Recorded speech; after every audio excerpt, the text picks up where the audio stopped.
Hello, and welcome to a match between Gaming Republic and Nevnasa. As you see, we're already underway in the picks here. We have standard bans of Bat Rider, Nyx Assassin, Keeper of the Light, and Lone Druid. Life Stealer and Rubik picked up so far by the Dire team versus Magnus, Nature's Prophet, and Gyrocopter.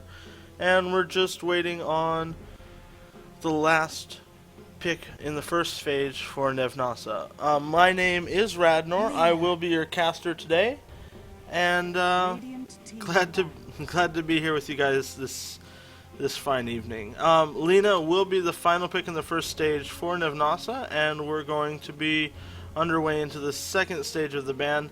This is going extremely fast, and these two teams are not wasting any time in this pick. As you see, Queen of Pain will be being banned out.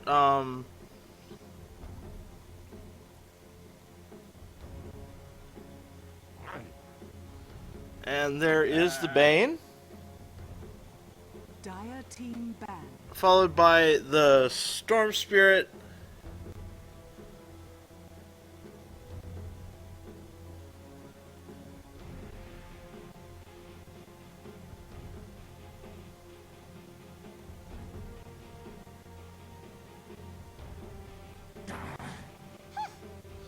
There is a Shadow Demon and a Puck. They are not wasting any time in this picking phase. They want to get right into this match and get underway here very quickly. We're waiting on one more ban, and we are going to go to the picks. Pretty standard bans so far. Nothing unusual or out of the ordinary. And there is a Darkseer being banned out as well.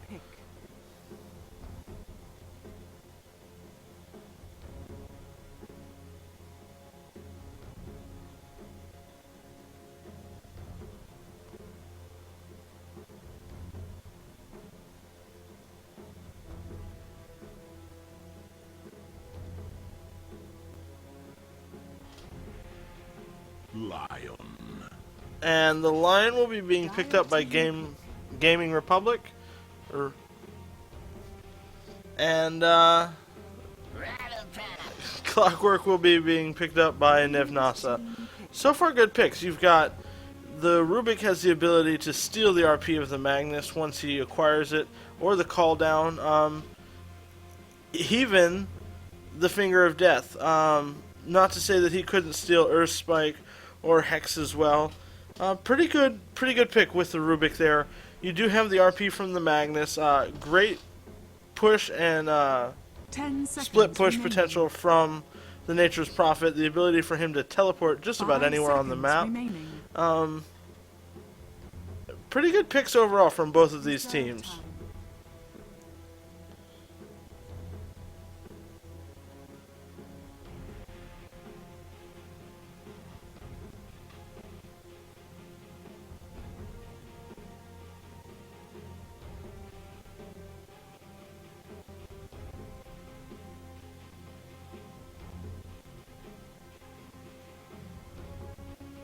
We see some reserve time being used up by Gaming Republic.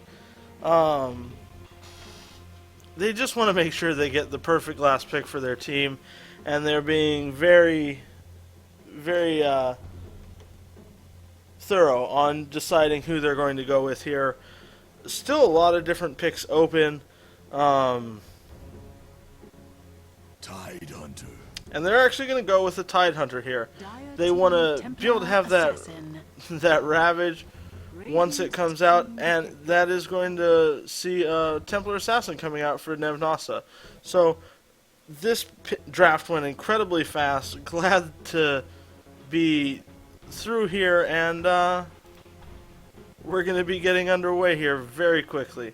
These teams are not wasting time. They want to go head-to-head, and we will see one team coming out on top here very soon.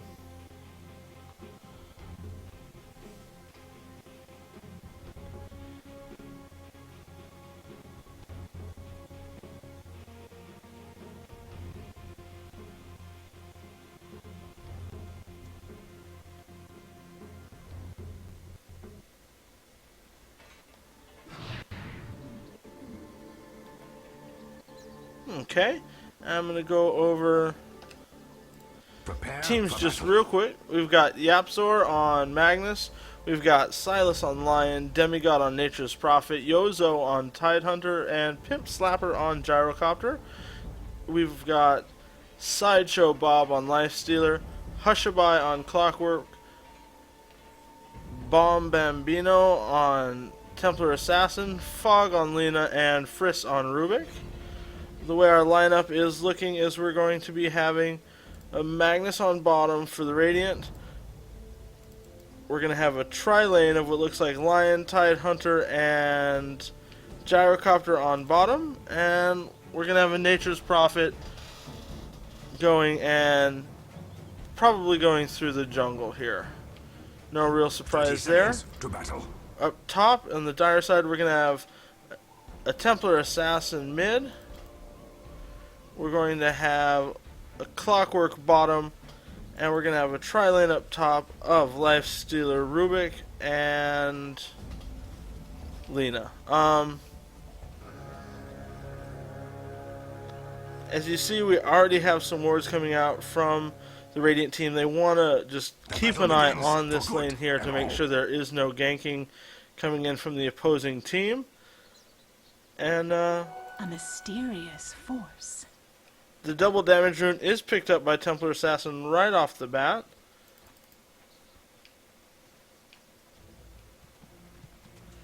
She's going to be meeting that Magnus in mid.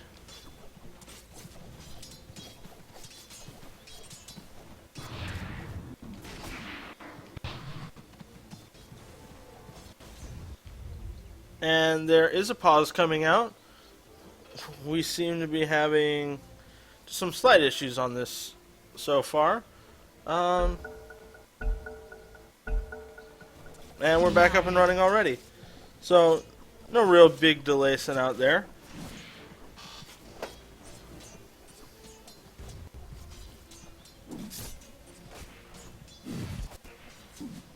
Denied.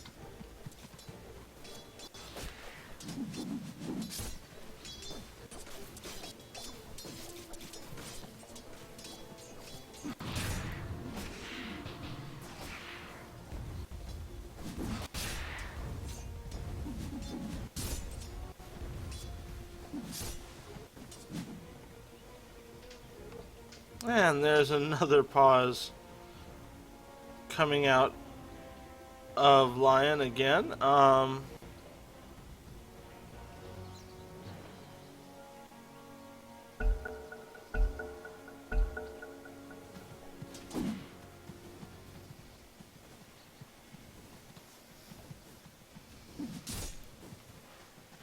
Just see farming in general right now.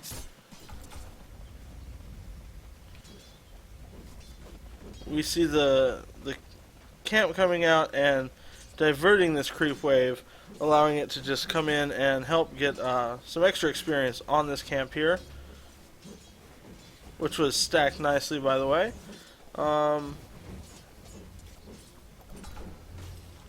We do see Lifestealer over here taking some damage from this creep wave that is left. Down on bottom, pretty much the same. Tidehunter taking some damage here from the neutral camp. Nicely stacked, though. Dire's top tower is under attack.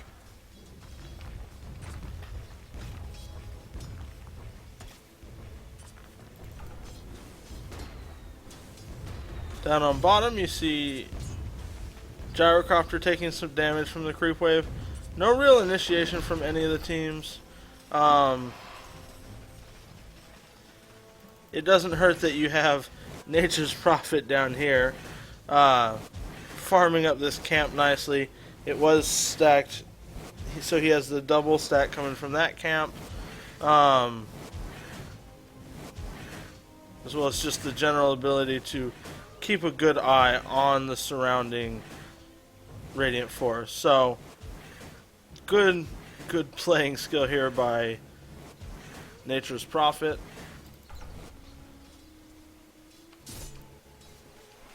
We see the bottle has been picked up by both teams. There is an invisibility rune in Magnus's bottle currently.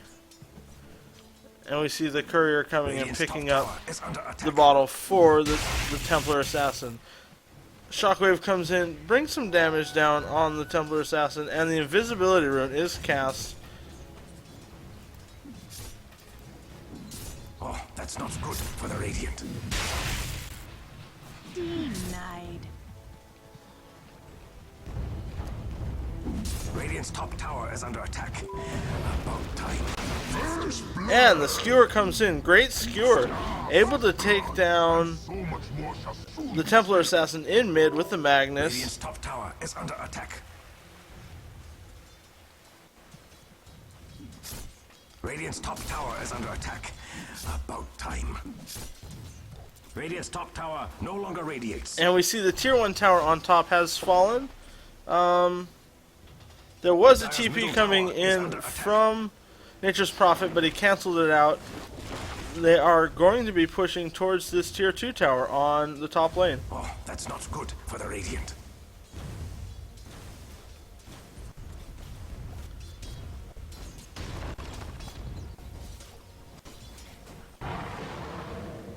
Denied. Oh, that's not good for the Radiant.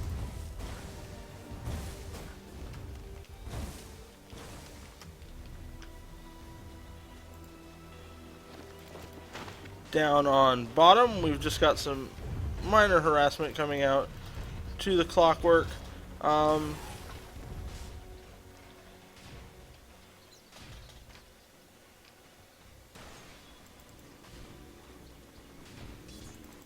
Radiant's top tower is under attack.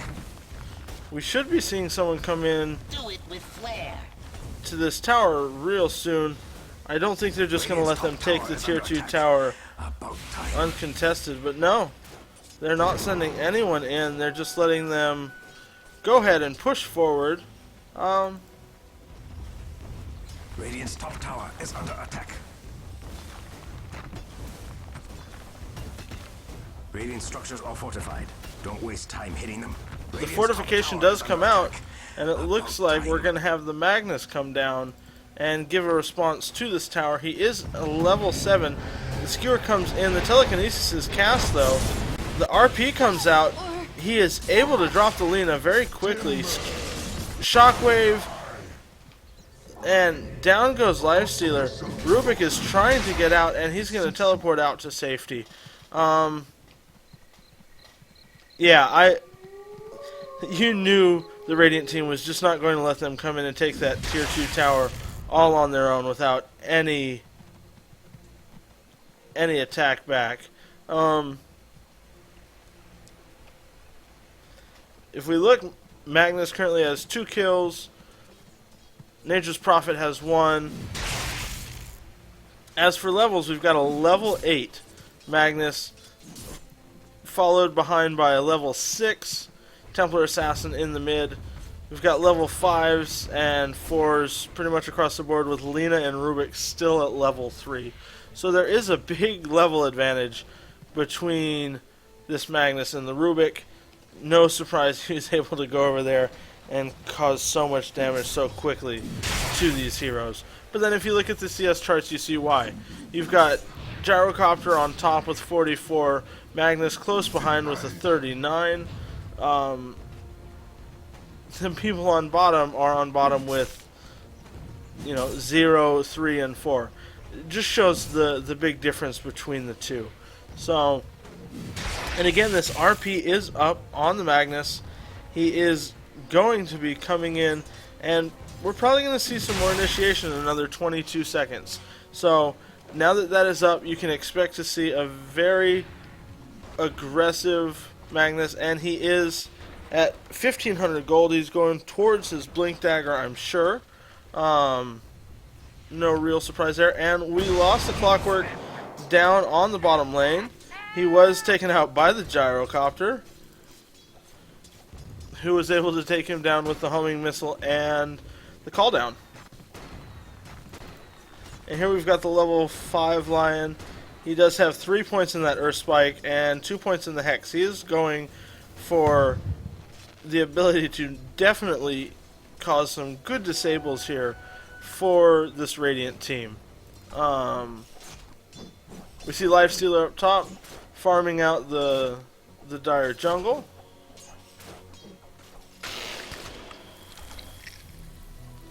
And again, a very aggressive Magnus. One thing you don't want to be near is a Magnus with a haste rune. He is at 1933 gold. The fortification does come out, but yeah, this is a very smart Magnus, and he is... Ooh, that's a very low health Lifestealer. He's going to have to go back to base. He's using his phase boots to get back there, and we see that he is going to be healing up here very quickly. Dire's middle tower is under attack. It has no arms to defend itself.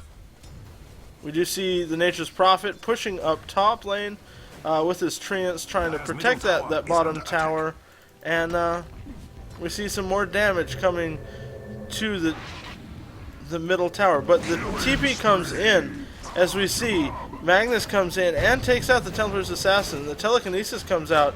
Rubik is running for his life, as well as the Clockwork. Magnus just purchases his Blink Dagger. And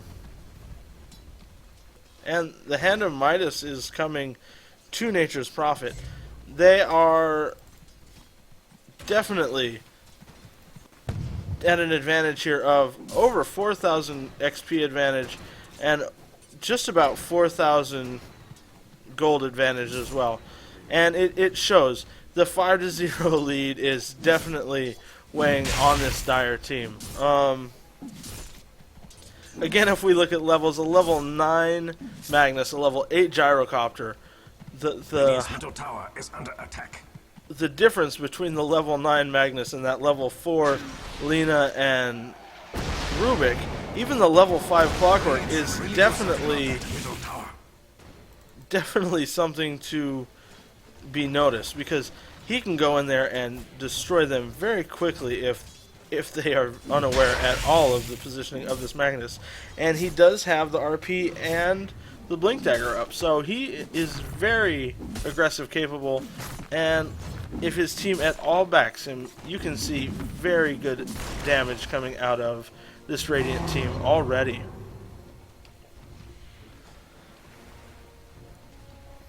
Radiant's bottom tower is under attack. I feel sad for them. And we see the TP come in again. Magnus is going to TP in, skewer in, the Ravage comes out, RP is cast, and we see Rubik fall, Clockwork fall, and Lina fall, all in a matter of seconds. Great teamwork there.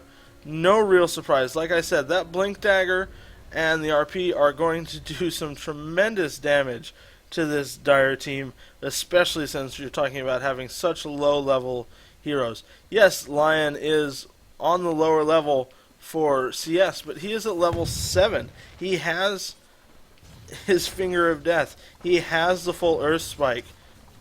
He has 2 points in Hex. He is doing just fine. Not many items, but with those 2 disables, he is able to survive quite well. Here comes the open wounds. He is going to drop very quickly to that Lifestealer. He's just too far out. None of his team was there to back him up, and it's no surprise that the Lifestealer was able to come in and do so much damage so quickly. We've got 2 heroes in the mid up here. We've got Magnus going for the Illusion Rune. Not quite sure if he wants to take it. He still picks it up. Again, 42 seconds cooldown on that RP, and it would not surprise me if we again see some initiation from this Magnus in about 30 seconds.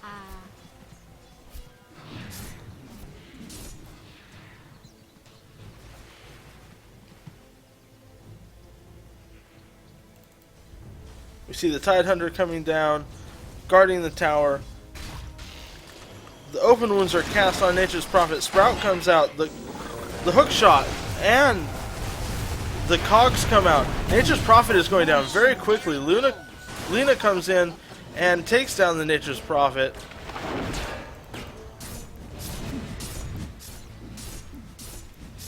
He dropped very quickly with that initiation there. Good pickoff from the Dire side. As we saw, Lena does fall quickly. Magnus did come in and initiate on him there. We've got Gyrocopter up top attacking the top tower, and the TP comes in from Nature's Prophet with that Midas. We've got Drums and Midas up on the Gyrocopter. I mean, if you look at the net worth graph,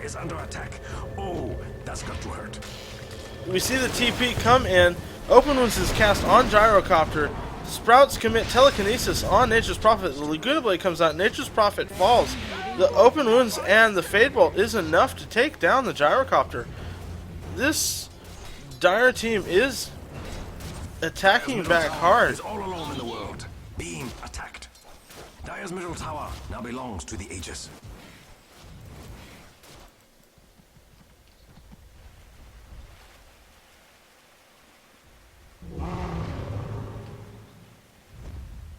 And we see the smoke come up on this Radiant team.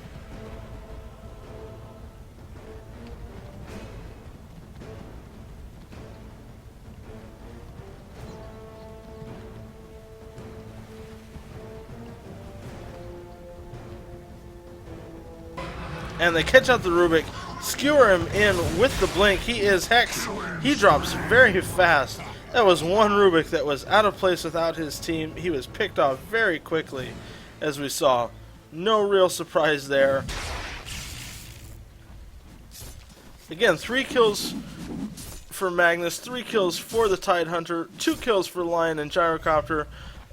Those are all on the Radiant team. Followed closely by 2 kills to Lena.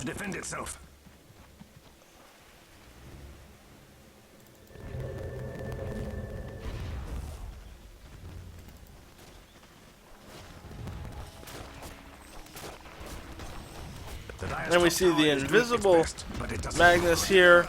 The Dire felt something coming up when they saw Tidehunter able to come up on his own. And we'll just see this creep wave getting cleared out here without any problems. Is under attack. Oh, Dire's top tower has fallen.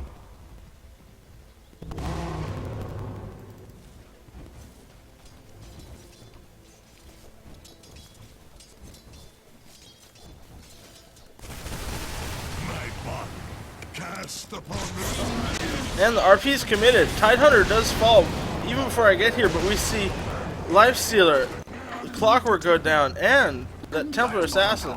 Not only do they go down, but they're going to come up and commit the attack to this Tier 1 tower. Magnus is going to go and pick up this haste room. Tower doesn't even have arms to defend itself. What a brave tower.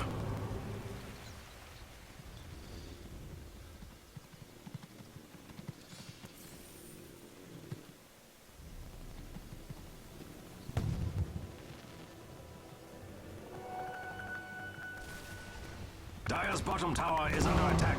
Run, little bottom tower, run. And the blink is up. The skewer's missed, though. The Rubik will steal the skewer from Magnus.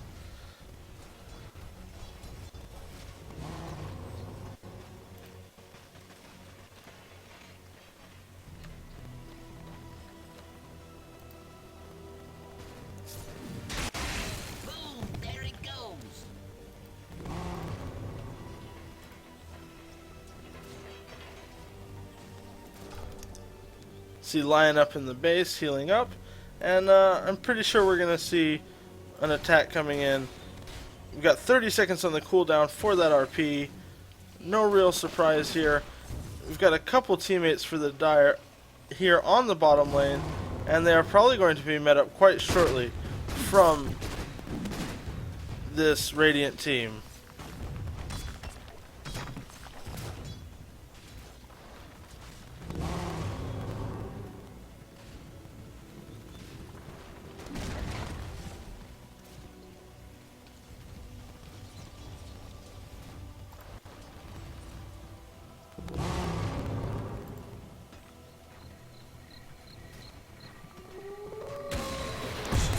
And the blink comes in. RP is committed. Lifestealer comes out with the skewer. He is in the cogs, but they're going to go down with the shockwave.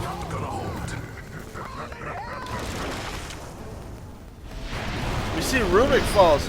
Lena is going to be able to take down. Well, no, she's taken down by the Nature's Prophet. I thought Nature's Prophet was going to fall there, but no. They're going to take the tier 1 tower on the bottom. By the gods, the Dire's bottom tower doesn't even have arms to defend itself. What a brave tower.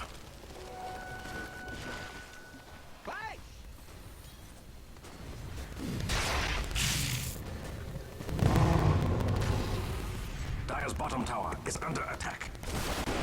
Warriors of the wood. Dire structures are fortified. That's what that wispy glow around the tower means. By the gods, the Dire's bottom tower doesn't even have And the arms tier to 2 defend tower itself. is going to be What a brave attacked. tower. We see Lifestealer coming in. The TP comes out. Splitters comes out. Hex, Skewer. They are going to quickly take down the Lifestealer. The Ravage comes out from the Tidehunter, who is hiding in the trees. The Sprout. They're going to be able to take down this Templar Assassin as well. It's a whole team wipe. There is no one left from the Dire team to come and contest this push to the tier 3 tower and possibly the racks. We are going to see the Rubik and the Clockwork coming up, but 26 seconds on the Templar Assassin, followed up by 15 seconds on Lifestealer. And the tier 3 falls. And we see the Refresher Orb coming out on the Magnus.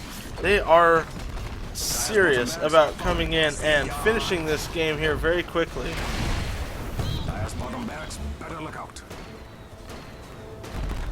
And both racks fall on the bottom lane. Dire's middle tower is under attack.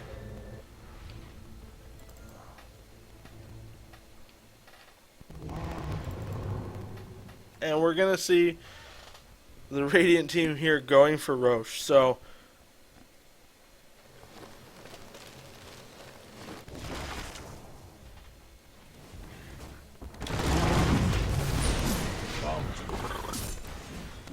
and Roche is hexed down, dropping very quickly, as you see.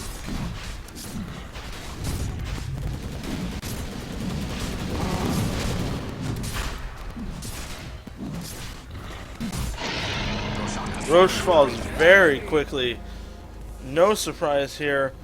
Gyrocopter picks up the Aegis, and they're going to be pushing here. Magnus, RP up. Refresher Orb on its way, picked up by the Magnus. They have the initiation, definitely.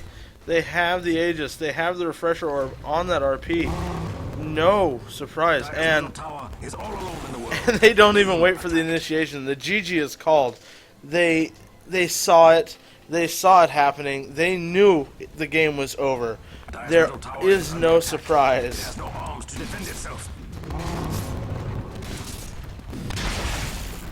Dire's middle tower has fallen.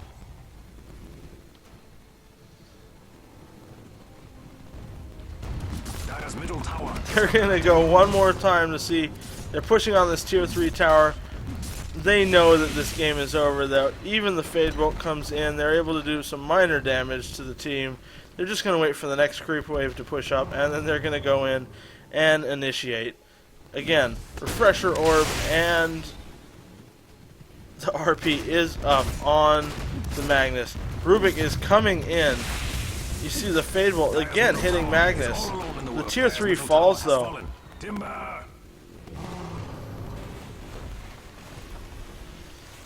The homing missile is going to come out and take down the Rubik. They are going in on the racks, and it's going to fall very quickly. The TP from Nature's Prophet, he sprouts. He gets his Treants to help take down this tower. It's going very quickly. Again, no surprise that they already called the GG. It just went so quickly for this Radiant team. They were able to come in, get the initiation they needed with that RP, had some great team fights, and you can just see that the the Dire team is literally just sitting here waiting Middle tower is under attack. for this match to be over.